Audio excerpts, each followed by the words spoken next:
Bismillahirrahmanirrahim. Assalamualaikum warahmatullahi wabarakatuh dan salam sejahtera. Kembali bersama saya Subhan Yusuf di channel Rakyatku TV. Kali ini tamu kita sangat luar biasa. Bahkan ada dari negeri tetangga, Kuala Lumpur, Malaysia. Tapi sebelumnya saya ingin sampaikan jangan kemana-mana, kita akan kembali setelah yang satu ini.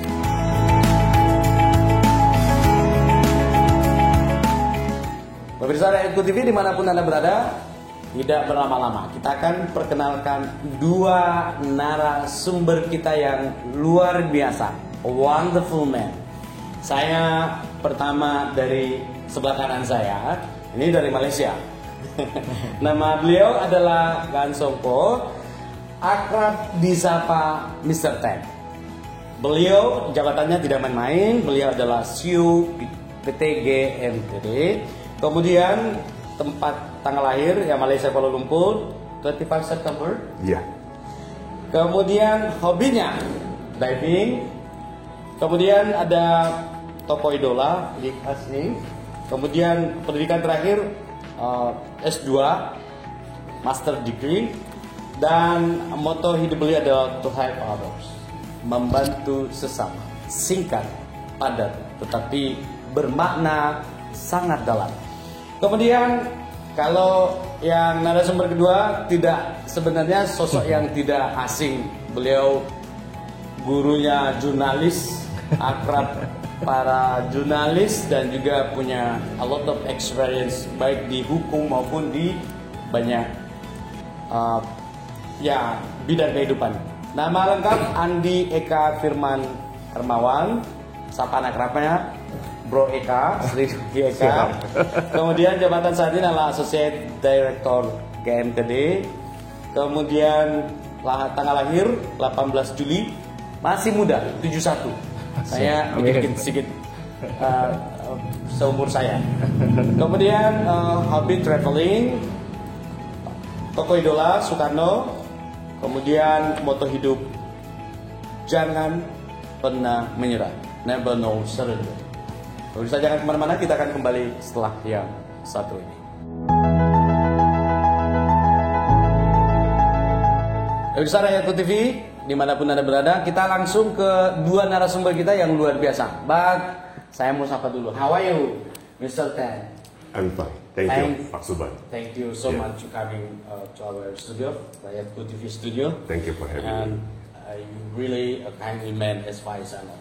Thank you. So, saya mau langsung bertanya sedikit terkait dengan urusan singkat kinerja GMTD tahun 2019-2021 and what the next in 2022.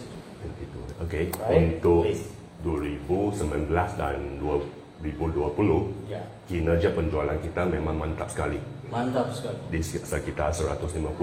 Tapi tahun lalu 2021 Ya. itu memang kemuncak kita dalam 3 tahun ini penjualannya. Baik. Pencapaiannya 310 M. Luar biasa. Ya, oke. Untuk tahun ini target kita memang 440 M. Kita sedang berusaha untuk mencapai target itu. Mencapai target itu. Dan Iya. peluang untuk mencapai itu besar sekali. Besar sekali. Apalagi dengan kondisi GMTD yang large area, strategis area, dan Betul. Sampai Juni, tanggal 30 Juni tahun ini, Ya. memang sudah mencapai 50% tapi sales target untuk tahun ini. 50%. Yes. Ya. Jadi ada sisa 6 bulan tuh kita masih berusaha. Dan you really optimistic. Optimistic, yes. Luar biasa, luar biasa. Kalau memang buletnya quote-quote seperti ini ya optimis, ya pasti ada hitung-hitungan yang tegas ya. Iya. Mr. Denan Taika ya. Baik, sementara 2022 kan kita tidak bisa nafikan bahwa ya masih endemik kan sekarang setelah Betul, COVID ya. betul. Jadi ada sedikit tantangan, bisa dituliskan. Pasti ada tantangan karena pasar Makassar ini untuk properti memang kecil. Populasi cuma 1,5 juta. Ya, benar. Tapi permainan playernya, property developer tu sama ada lokal atau nasional banyak seperti Ciputra, Sumarikon, Baik. Mutiara, DNB. Baik. Marketnya atau pasarnya cuma 1 triliun kalau tak salah.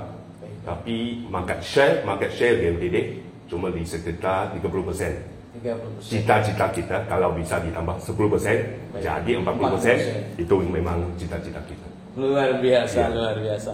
Luar biasa. Pemirsa jangan kemana-mana, kita akan kembali setelah yang satu. Pemirsa Eko TV, luar biasa. Dua narasumber kita dan mereka adalah elit di GMTD, petinggi di GMTD. Dan saya langsung ke Pak Eka. Sedang ada sih sebenarnya Pak Eka, apa visi Anda untuk GMTD? Baik, visi misi yang penting bukan jadi wali kota. Visi kita simpel. Ya, baik. Ya. Jadi kita ingin membuat saya baca aja karena visi itu membangun model percontohan bagi sebuah kota masa depan. Baik, baik. Jadi itu kita ingin membangun sebuah kawasan di Tanjung Bunga yang asri, yang indah, yang nyaman dan tenang, dan memanfaatkan teknologi masa depan. Ini yang kita inginkan. Baik. Dan itu memang benar pemirsa. Kemarin saya ke salah satu rumah percontohan di GMTD, Mas Malo namanya. Just stop, misalkan buka tirai, tirainya terbuka sendiri. Matikan lampu, lampunya mati sendiri. Putar musik, musiknya nyala sendiri. Ini saya coba di sana. Sebenarnya kalau teknologi ini di luar negeri udah biasa. Di Jakarta juga mungkin sudah banyak. Tapi di Makassar, mungkin is Indonesia Timur, it's the first time. Dan itu adanya di GMTD. Dan itu nyaman sih rumahnya Pak. Nyaman banget. Iya, memang kita ciptakan seperti itu. Baik. Makanya tadi saya bilang bagian dari visi kita memanfaatkan teknologi yang terkini. Salah satunya itu di Marshmallow yang kita jual ya.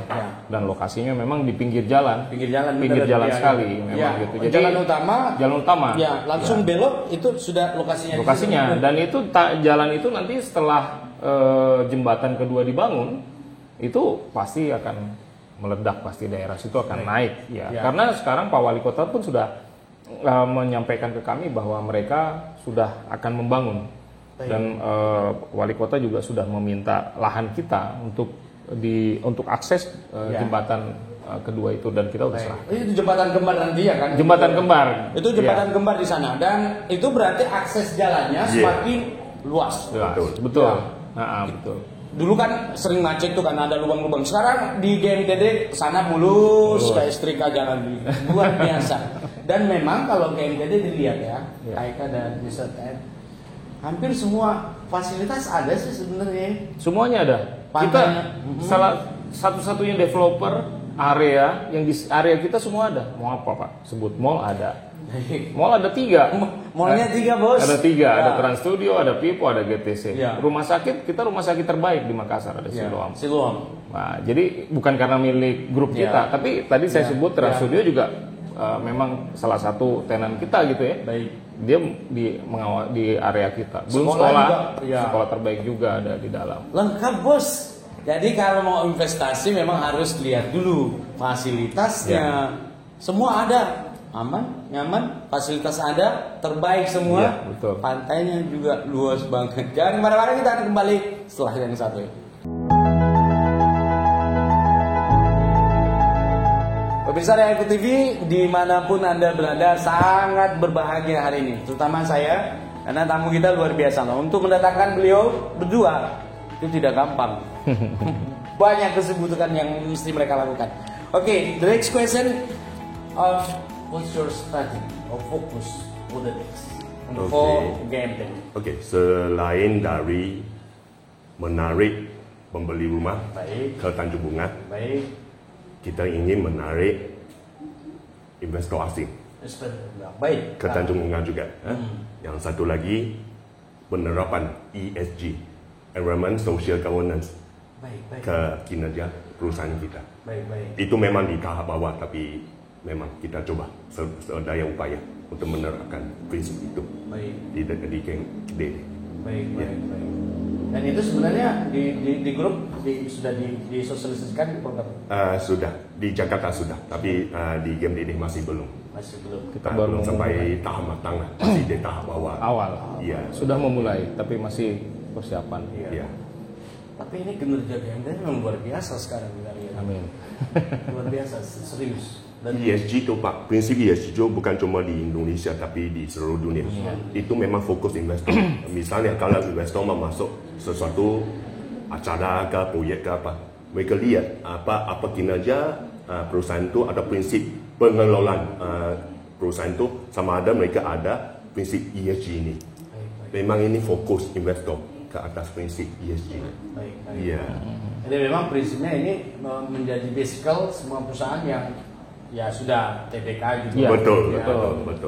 Ya secara general seluruh dunia bisa value. Betul. Selama ini sebelum ESG memang perusahaan memang fokus ke profitability. Cuma untuk shareholder. Tapi ESG ini memang we take care of shareholders, we take care of stakeholders. Itu prinsip ESG. Baik. Ini ilmu baru yang kita dapatkan.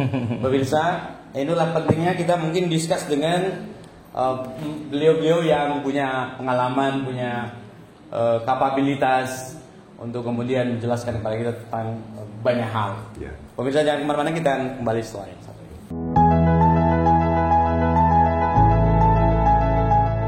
Pemirsa Rakyat TV masih bersama dua narasumber kita, Mr. Ted dan Bro Eka, rekan kita, suhu kita di dunia media. Dan Mr. Ted, ada yang menarik nih. Diferensiasi atau pembeda selalu menjadi hal yang dicari orang. Banyak sih sebenarnya roti sama atau apa. Roti sama. Ya. Sama juga perumahan ya pasti. Ada di A, ada di B, ada di Tanjung Bunga. Tapi boleh tahu tidak apa yang kemudian membedakan antara Tanjung Bunga dengan ABC yang tadi itu? Please. Perusahaan lain ya. Perusahaan lain. Oke. Memang untuk GMTD kita ni memang bertuah. Baik. Kenapa?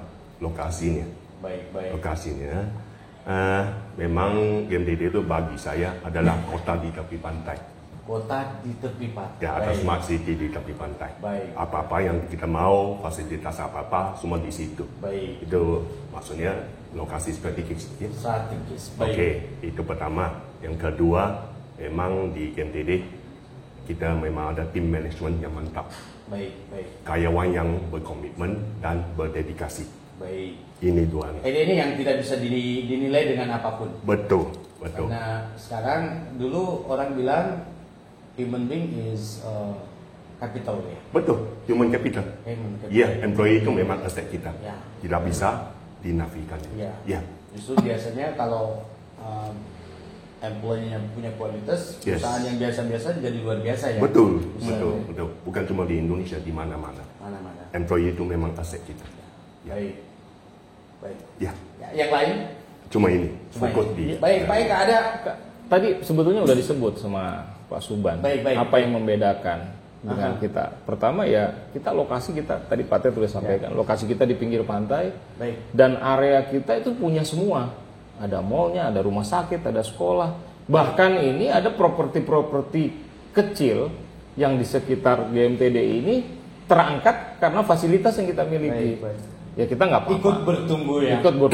Kita dan itu sebenarnya salah satu fungsi sebenarnya peran perusahaan besar di lingkungannya membesarkan juga sehingga besar sama-sama ya. Dan tadi yang seperti disampaikan Pak Ted, kita punya komitmen yang sangat tinggi. Banyak juga developer ya, kita tidak menjelekkan yang hanya membangun laku tapi tidak terlalu dia pikirkan ke depannya bagaimana. Nah, perusahaan kami ini kan satu-satunya perusahaan developer TBK yang berkantor pusat di Kota Makassar. Namanya juga terbuka. Jadi ya kalau apa-apa mulai dari laporan keuangan apa itu terbuka, semua kita udah bisa. Semua seperti itu. Jadi kita tidak ada yang bohong, apalagi dengan customer kita penuh komitmen ya. Dalam arti penuh komitmen, kita pasti kalau kita sudah bilang tahun ini jadi ya kita tahun ini kita jadi seperti itu. Selain fasilitas tadi yang kita miliki semua, dan itu tidak dimiliki oleh yang lainnya. Baik. Ini kelebihan yang dimiliki teman-teman di GMTD. Boleh tahu tidak? Saya dengar-dengar luas arealnya itu 1000 hektar. 1000 hektar. Dan waktu GMTD didirikan atau jadi TPK, nilai tanah waktu itu cuma di bawah 3.000 per meter. Baik. Sekarang bisa jadi 13-15 juta satu meter. luar biasa. Dari 3.000 jadi 15 juta. Itu juga menjadi contoh ya. Ada beberapa ruko yang dibangun sebelum-sebelumnya itu, Pak Eka ya. Iya, betul. Harganya 1 miliar, sekarang udah 3 miliar. 3 miliar lebih. Luar biasa. Begitu cepat pertumbuhannya. Iya. So, pemirsa, ini kesempatan. Kebetulan ada CEO-nya, ada associate director-nya. Nih, kalau info ini keluar berarti A1 orang bilang. Terutama ruko yang di samping Trans Studio, Pak. Iya. Ya itu kalau memang ada yang memang mau membeli ruko ya segera sekarang sebelum Ya. habis. Karena tahap pertama itu udah habis, Pak. Yang Tahap tadi dibilang pertama, 1 miliar lebih. Ya. Yang sekarang kalau mereka jual itu udah mungkin 4 miliar dengan ready stock itu. Cepat banget loh, cepat Ya, banget. Memang makanya kalau- sekarang kita udah menjual yang tahap kedua. Yang di depannya persis bersebelahan dengan Trans Studio. Iya, iya. Nah, segeralah kalau umpamanya. Ya. Jadi saya jualan juga ini. Ya. Rezeki. Terus Pak, boleh tahu tidak dari 1.000 hektar itu yang terbangun sudah berapa persen? Oke, kalau dihitung secara development, duration development tu kita masih ada 5-6 tahun to go actually. Baik. Ya. Untuk Baik. tanah kita bisa untuk persediaan 5-6 tahun ke depan. Baik, ini luar biasa. Ya. Ya, Berarti kalau hitung-hitungannya sudah 60% sudah. Ya. 60%. 60%. Jadi kalau sisa 40% Anda tidak memanfaatkan kesempatan ini, saya tidak tahu di mana lagi Anda untuk menemukan lokasi seperti KMTD. Pemirsa jangan kemana-mana, kita akan kembali setelah yang satu ini.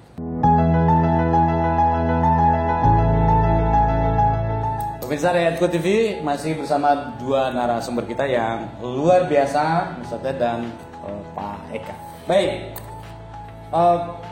COVID-19 menjadi salah satu isu yang benar-benar tidak hanya di Indonesia, tapi seluruh dunia. Dan kita tidak bisa nafikan banyak sendi perekonomian porak-poranda. Ya.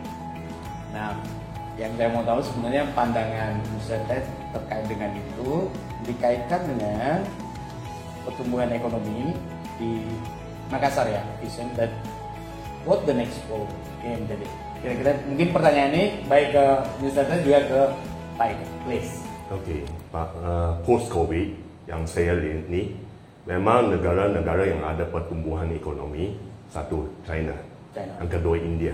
Kenapa saya cuma kaitkan dua negara ni? Kerana populasinya yang besar, Besar sekali. seperti Indonesia. Baik. Indonesia ni seperti China atau India di ASEAN. Baik. Okey.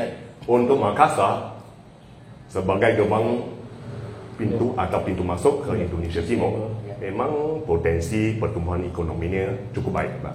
Cukup baik. Cukup baik. Rata-rata untuk 3 tahun yang lalu, pertumbuhannya atau growth rate-nya 8%. 8%, mantap.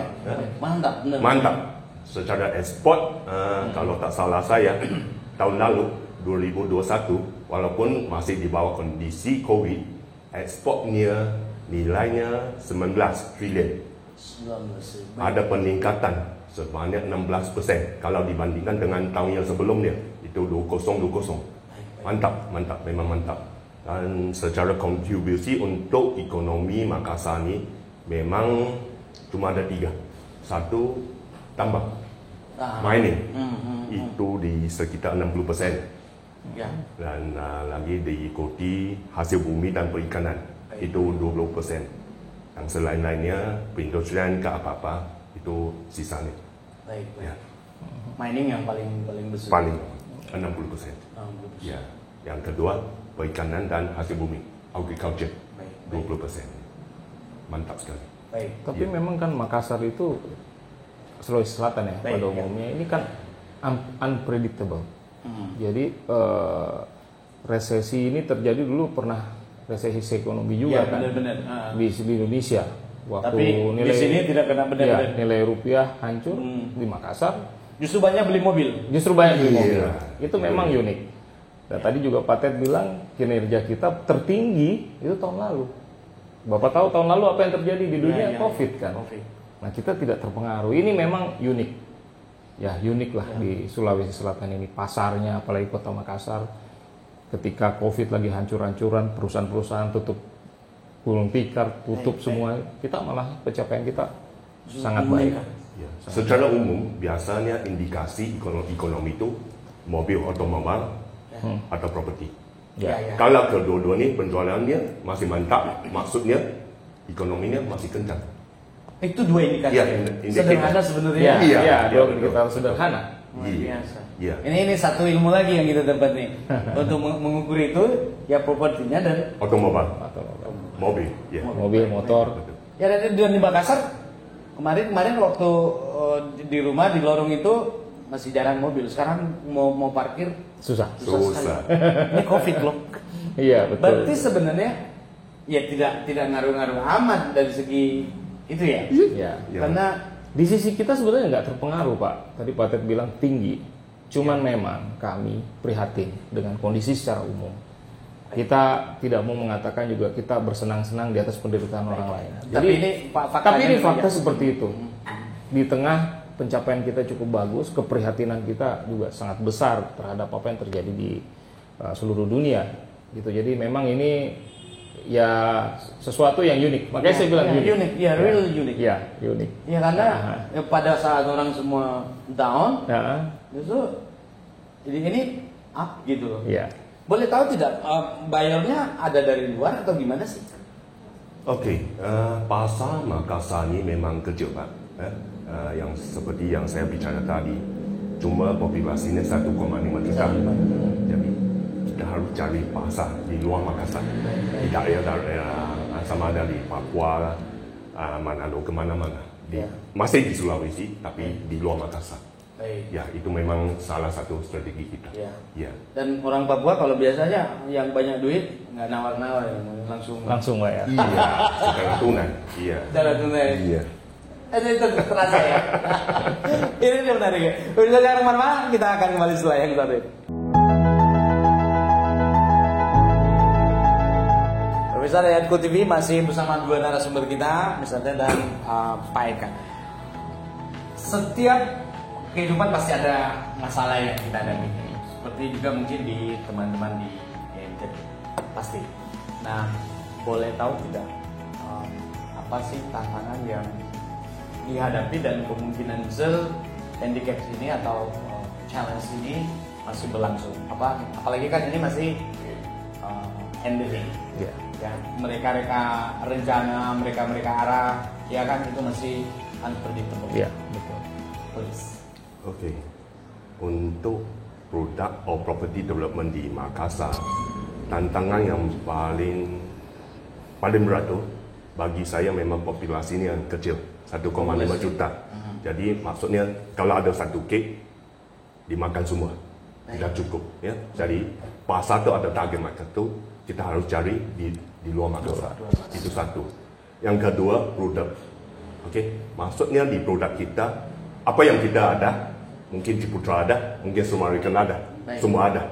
Maksud saya harus ada point of difference dari segi product planning dan development. Harus ada inovatif, ada creativity dalam product planning. Bukan cuma main harga, price cutting, bukan. Itu memang. Ini luar biasa. Ya. Ya. Ini smart concept gitu. Karena kalau jualannya sama, apa yang membedakan? Iya, Betul. Betul. Betul. Ya.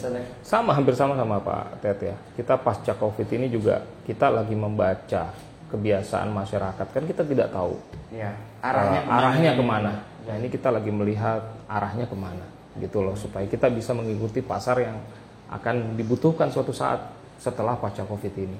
Baik. Ya mungkin dulu mereka bisa beli rumah karena nggak bisa kemana-mana, nggak bisa jalan-jalan. Nah sekarang kan mereka jalan-jalan, tapi setelah jalan-jalan itu akan berpikir lagi akan beli rumah atau ya. Jadi ini kita lagi memantau betul pasar kita, apa mereka arahnya kemana nih, karena tidak ada yang tahu, kita pelajari. Jadi tapi kita selalu optimis di balik itu ya. Tadi yang saya bilang tantangan yang paling besar ada jumlah populasi yang Pak Ted bilang. Itu memang tantangan yang terbesar. Cake-nya kecil tapi kita banyak. Nah kalau yang tadi saya bilang ini mungkin tidak terlalu berat lah buat kita, tapi selalu kita optimis ke depan untuk ya, untuk bangkit dan lebih baik sesuai dengan moto ulang tahun kita. Satu lagi saya mau tambah. Orang selalu bilang, ini dari segi human capital. Orang selalu bilang standar orang Makassar di bawah kalau dibandingkan dengan orang Jawa atau dari Jakarta. Saya tidak setuju. Tidak setuju. Oke, mungkin karakter mereka, kebiasaan mereka santai, itu saya setuju. Tapi kepintaran mereka tidak di bawah orang dari Jakarta atau Jawa. Saya tidak setuju. Maksudnya sebagai pemimpin atau leader, kita harus train atau ada latihan untuk tim kita. Ya. Dan itu untuk bisa naik ke next level. Itu memang kepercayaan saya. Ya. Berarti kalau value-nya misalnya sudah begini ya kondisinya memang atau faktanya memang memang begitu. Ya, orang Makassar memang kita di Makassar kan. Oke, yang pentingnya attitude. Attitude-nya santai, saya setuju. Tapi kepintaran mereka, mentaliti mereka tidak. Bukan kurang bijak ke apa? Tidak. Cuma tidak ada exposure ke apa? Exposure belum sampai sana. Sebagai pemimpin kita harus train mereka supaya bisa naik ke the next level. Biasa. Ya, tak bisa tergantung ke import dari Jakarta atau Jawa. Itu bukan solusi jangka panjang bagi saya. Tantangan di Makassar. Baik. Ya. Sebenarnya itu tantangan sekaligus peluang ya. Iya, betul. Harus bagi peluang ke karyawan yang ada, human capital kita. Bagaimana kinerja ke performance mereka untuk satu jangka waktu yang sudah ditetapkan ada dipastikan. Jadi setelah evaluasi, bagaimana yang seterusnya? Itu tanggung jawab atau accountability sebagai leader. Baik. Ya. Ini menarik nih. Ini menarik. Satu pimpinan dari perusahaan terbuka menyampaikan kondisi real bahwa sebenarnya kapabilitas karyawan yang di Makassar itu tidak setara orang di Jakarta. Tidak. Iya. Sebenarnya tidak. Saya tidak setuju. Baik. Hanya kalau santai, it's okay. Santai oke. Memang mereka santai. Tapi selamanya memang itu mungkin itu cara hidup di Makassar atau Sulawesi. Tapi kalau di dalam sesuatu perusahaan, kalau kita ada arah, direction, KPI, apa-apa, training, coaching, mentoring, itu tanggung jawab sebagai leader. Ya. Ya. Jangan persalahkan anak buah atau tim kita. Tak bisa. Itu tanggung jawab sebagai pemimpin. Ya. Ini luar biasa deh. Ini luar biasa. Luar biasa bahwa walaupun sebenarnya ada orang yang bilang pemimpin itu setengah gajinya dibayar untuk marah. Tapi ini justru kebalik. Bahwa jangan salahkan karyawan, tapi justru kita pemimpin. Kita yang salah. Kalau karyawan salah, saya sebagai pemimpin saya yang salah. Itu accountability. Ini luar biasa. Ya. Ini tipe pemimpin yang perlu menjadi teladan. Contoh bahwa yang menyalahkan bawahan itu sebenarnya tidak elok ya. Tak bisa. Tak bisa. Justru pemimpinnya yang betul. introspeksi. Betul. Pemirsa jangan kemana-mana, kita akan kembali setelah yang satu ini. Pemirsa Rakyat TV masih bersama dua narasumber kita yang luar biasa. 24 hour adalah umur yang kalau pemuda ini benar-benar sudah kalau ya puncaknya lah kira-kira kalau laki-laki itu di 22 ini biasanya energinya paling gede di sini dan teman-teman di GMPD akan merayakan yang ke 24 ya kalau saya tidak salah ada tanggal 7 Agustus. Boleh tahu seperti apa persiapan yang jadi ulang tahun ke-24 ini kita bikin istimewa. Kita sebut 24 seri. 24 seri. Jadi moto kita juga bangkit dan lebih baik.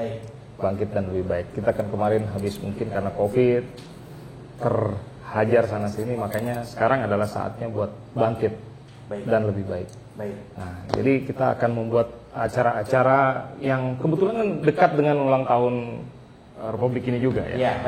Republik. Jadi tanggal 7 besok kita akan ada rayakan syukuran pasti. Terus kemudian kita juga akan ada pertandingannya ya yang seru-seru aja. Kayak dalam rangka ulang tahun ulang tahun Independence Day sama ini ulang tahun kita gitu. Jadi kita ada pertandingan bulu tangkis, kita juga ada fun run. Nah, kita jumlah total itunya juga pokoknya 24 semua, 2.400 orang. Terus kita ada sunatan massal juga, 24 orang dari anak-anak karyawan. Terus kita juga ada program booster untuk 240 orang. Pokoknya 24 semuanya. 24 semua. Nah, dan selain itu ada juga pertandingan kayak balap karung, makan kerupuk, yang fun. Yang fun dan yang murah meriah lah gitu. Iya, murah meriah. Melibatkan banyak orang. Melibatkan warga, karyawan, dan ini memang dalam rangka ulang tahun kita dan ulang tahun Republik Indonesia itu. Tapi memang tanggal 7 kita akan fokuskan semua acaranya. Baik. Ya, 7 besok. Makanya Pak Subhan harus datang. Insya Allah. Kita berbahagia sama-sama. Kita ulang tahun, rakyatku.com ulang tahun, rombongan bahkan CEO-nya langsung mau datang di kantor rakyatku.com untuk menyampaikan selamat, dan itu juga hal yang sama wajib kita lakukan. Tapi kemudian mungkin ada harapan di balik itu. Ini kan tidak hanya sekedar seremoni, tapi harapan besar yang dititipkan untuk di 24 tahun. Ya Pak Subhan, saya sudah ada di Makassar 4 tahun. 4 tahun. Waktu saya bergabung di GMTD, memang saya sudah menerapkan work culture atau budaya kerja di GMTD. Apa dia work culture? Bagi saya work culture itu memang kerja ya. Value dan behavior. Apa value? Value itu integrity, progressiveness, performance, dan team power. Behavior itu apa dia behavior? Yang penting itu self-discipline, disiplin diri. Attention to details, data driven, think differently, berani berpikir beda. Dan akhir sekali itu memang attention to root of challenges atau problem. Saya berharap semua prinsip-prinsip ini work culture ini bisa berlanjutkan dalam tahun-tahun yang selanjutnya. Baik. Itu memang harapan saya, Pak. Nah, ini brilliant konsep yang betul-betul brilliant. Ini banyak ilmu yang kita bisa petik loh dari hal-hal ini, behavior dan value. Itu hal yang memang kalau dinilai tidak ternilai harganya. Ketika orang memiliki ini, saya pikir tunggu pasti orangnya sukses ya, gitu. Dan ada tidak misalkan hal-hal yang membuat warga berbondong-bondong, misalkan ada pada saat pertandingan ada hadiah disiapkan syukurnya atau apalah gitu Pak Eka? Ya, jadi kita mengundang komunitas lari dan warga untuk hadir pada saat fun run tersebut. Ya, jadi untuk warga kita juga akan mengundang warga warga yang memang berkontribusi banyak yang akan kita beri penghargaan pada saat ada apresiasi khusus. Ada apresiasi buat warga. Warga dan juga ke karyawan. Ke karyawan pasti. Nah, yang sifatnya umum yaitu untuk fun run itu kita undang warga, dan tidak hanya untuk warga Tanjung Bunga, warga Kota Makassar juga, dan memang komunitas-komunitas lari udah banyak yang daftar. Udah banyak yang daftar, sampai hari ini aja sudah 1.000 orang lebih. 1.000-an. Ya. Begitu. Ya memang itu olahraga murah meriah. Ya, murah meriah.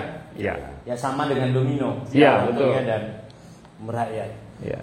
Dan kita sih berharap nanti banyak hal yang baru dihasilkan dengan GMTD. Betul. Dan satu lagi yang bertemu Pak, banyak yang ngomong bahwa GMTD itu mahal-mahal rumahnya. Padahal sebenarnya memang begitu atau gimana sih sebenarnya? Sebenarnya tidak Pak. Memang dulu persepsinya Tanjung Bunga itu memang rumah premium. Ya. Sebenarnya kita ada rumah-rumah di kelompok atau kategori yang menengah ke bawah. Misalnya di Goa ya. Di Goa rumah kita cuma 200 juta Pak. Iya, harganya 200 juta. Itu memang harga yang terjangkau. Iya. Jadi maksudnya secara keseluruhan produk di GMTD ini ada yang di atas, paling atas, menengah, yang bawah, yang semua kategori. Semua kategori. Betul. Ini sebenarnya mau menegaskan bahwa kehadiran GMTD itu penting, tidak hanya kalangan menengah ke atas, tapi kalangan bawah pun kehadiran GMTD sangat membantu. Kira-kira begitu ya? Iya, betul. Di hari 24 tahun ini perlu penegasan. Ada rumah 200 juta loh. yang disiapkan teman-teman GMTD. Dan tidak hanya miliaran ke atas kan? Betul. Iya. Tidak. Iya. Ini penting kita pahami untuk menghilangkan persepsi yang Iya. Betul. keliru. Kalau misalnya yang mana kita akan kembali setelah itu.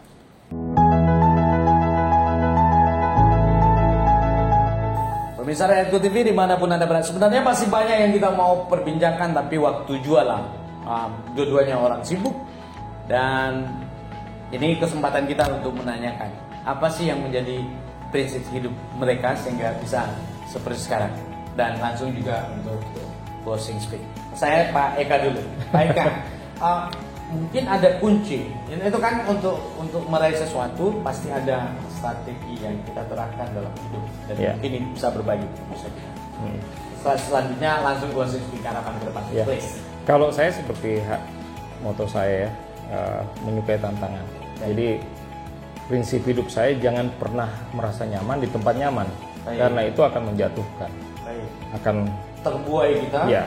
Jangan pernah nyaman di tempat nyaman. Karena ya itu bisa membuai kita sehingga kita jatuh pada saat itu. Jadi saya selalu saya suka tantangan. Karena kapan saya mendapat tantangan baru itu otak saya tetap bekerja untuk mencari solusinya. Ya, dan saya mendapatkan hal ini di Tanjung Bunga dari sisi pekerjaan juga, dan saya juga banyak belajar dari Pak Ted cara bekerja orang asing bagaimana. Saya biasanya nggak pernah bisa lama bekerja sama dengan orang asing. Tapi sama Pak Ted, alhamdulillah 4 tahun.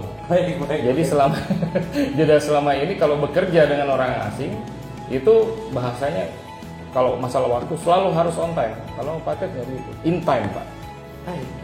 Jadi in time coba meeting jam 10 pagi, jam 10 kurang 10 harus itu udah siap. Jadi itu banyak, itu salah satu yang dipelajari ya. Jadi jangan pernah nyaman di tempat yang nyaman, dan terus mencari tantangan supaya untuk mencari lebih baik. Itu moto hidup saya sih. Jadi ya saya rasa itu yang akan saya lakukan. Insya Allah selama saya sehat saya akan melakukan hal seperti itu. Harapan berapa? Ya harapannya GMTD tetap menjadi leading company dalam CSI dalam bidang properti yang ada di Makassar, dan harapan kita juga GMTD terus berubah lebih baik seperti moto kita, bangkit dan lebih baik. Jadi itu harapan kita ke depan, dan ini akan kita usung terus ke depan di ulang tahun kita yang 24 tahun juga itu. Baik, terima kasih. Apalagi saya dengar hampir 3 tahun membujang gara-gara begitu fokus untuk bekerja. Please, mungkin sedikit apa sih sebenarnya kunci sehingga membuat Mr. Ted seperti sekarang? Tidak mudah. Ya, Pak, sebenarnya prinsip hidup saya sama dengan nilai perusahaan. Yang paling penting itu self disiplin. Disiplin itu kunci segala-galanya. Baik. Yes. Kunci segala-galanya dari yang disampaikan Mr. Ted adalah disiplin. Anda harus disiplin. Baik. Yang kedua, kejujuran. Ya. Kita harus ada integritas atau honesty. Ya. Ini. Ya. Yang ketiga, progressiveness. Dalam hidup kita ada untuk perusahaan harus ada kemajuan. Ya. Tak bisa cuma stagnan di situ, tidak bergerak. Oke. Yang satu lagi, performance. Kinerja. Sama ada dalam perusahaan, official atau private life, pribadi harus ada kemajuan. Oke. Itu prinsip dan nilai hidup saya. Tapi moto hidup saya, my life motto, memang kita harus membantu orang yang kurang upaya. Itu prinsip saya. Ini luar biasa. Pemirsa, ini luar biasa. Kenapa? Kita banyak belajar. Ada 4 hal yang disampaikan dan itu memang kunci. Ya, kunci. Oke, kalau harapan saya Pak, di Makassar, memang selain dari visi perusahaan GMTD, secara pribadi saya ada impian untuk menubuhkan satu yayasan bagi anak yatim dan lansia. Sebenarnya ini terkait dengan prinsip hidup saya atau moto hidup saya, itu membantu orang yang kurang upaya. Prinsip saya di sini di Makassar memang take from Makassar, give back to Makassar. Itu prinsip saya. Ini mulia sekali loh cita-cita beliau. Kita doakan semoga bisa terrealisasi ya. Sama-sama, karena ini hidup itu semua orang percaya bahwa masih ada the next life atau kita, dan kayaknya di sini ada sifat gitu deh. Pemirsa, betul-betul luar biasa perbincangan kita. Once more, Mr. Ted, Thank you Pak. Terima kasih banyak. Thank you. Thank you so much. Saya Suman Hingsuk. Sampai jumpa. Assalamualaikum warahmatullahi wabarakatuh dan salam sejahtera.